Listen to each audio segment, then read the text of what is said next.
study in 1977, they found that the removal of that gland caused the octopus to keep living and keep growing. So my question, Hank, have we done anything else with this?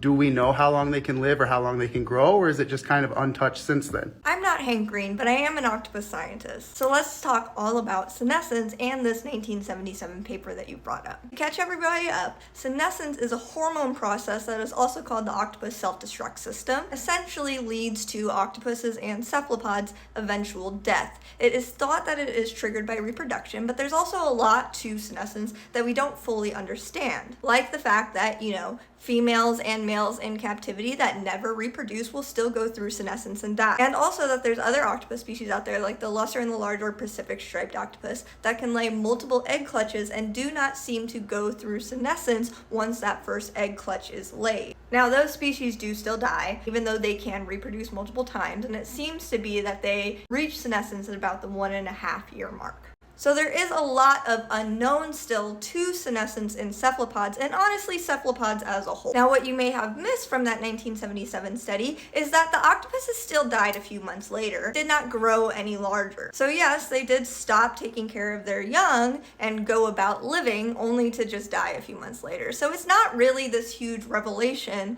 that you can initially think when you first come across it. In terms of, what else has been done since then, one of the cooler things that we have learned about senescence recently is that after mating, the optic glands will see an increase in a cholesterol that is then converted to a sterol called 7-DHC. Now this sterol, 7-DHC, plays a really important role in maturation and longevity in other invertebrates. But in humans, an acclimation of 7-DHC can actually be lethal. And by far the most interesting thing is that elevated levels of 7-DHC in humans can be an indicator of a genetic disorder called Smith-Lemli-Optin syndrome, which is caused by a mutation in that 7-DHC reductase, the enzyme that converts 7-DHC to cholesterol. And the reason that Smith-Lemli-Optin syndrome is so fascinating to have this connection to octopuses and senescence is that individuals with Smith-Lemli-Optin syndrome express severe developmental and behavioral consequences, such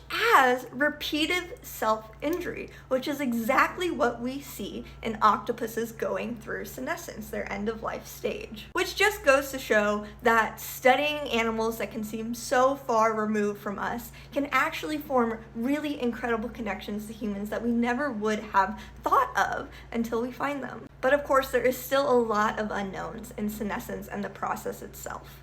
I'm personally really jazzed that there's now an entire lab dedicated to studying this, and I can't wait to see what they come out with.